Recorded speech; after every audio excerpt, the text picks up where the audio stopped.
एक दिन वो वन से जा रहा था।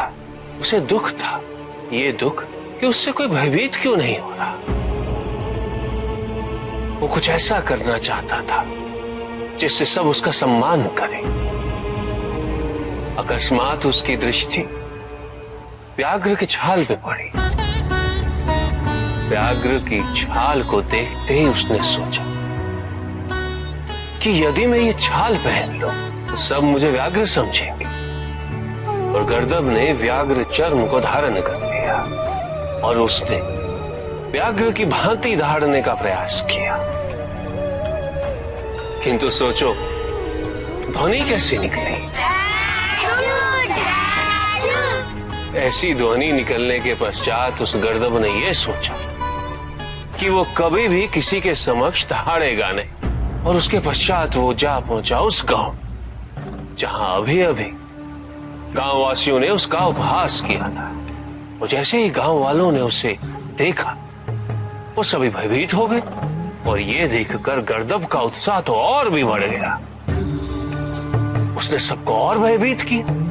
और उसके पश्चात उसने ये सोचा, मनुष्य तो भयभीत हो गए मुझसे, अब मुझे वन जाकर सभी पशुओं को भी भयभीत करना चाहिए। और वैसा ही हुआ। वन में भी सारे पशु उसे देखकर भयभीत हो गए। और गर्दभ का अहंकार वो तो बढ़ता ही गया। वो स्वयं को व्याघ्र ही समझने लगा।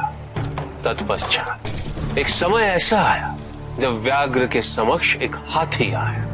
वो हाथी व्याघ्र को अपने समीप पाकर उससे तनिक भी भयभीत नहीं हुआ।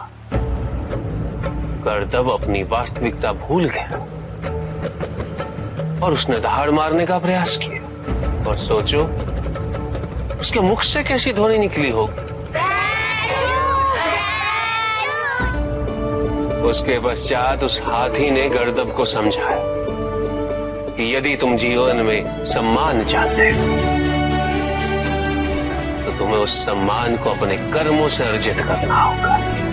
और वो तभी संभव है जब वो स्वयं अपनी वास्तविकता, अपने कर्तव्य और अपने धर्म का स्मरण रखे।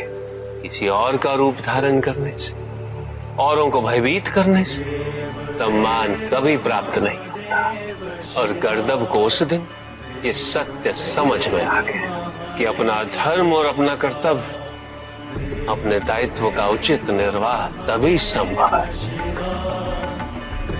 जब हम स्वयं अपनी वास्तविकता के समीप हैं। जब भी हम उससे दूर भागते हमें निराशा ही प्राप्त होती।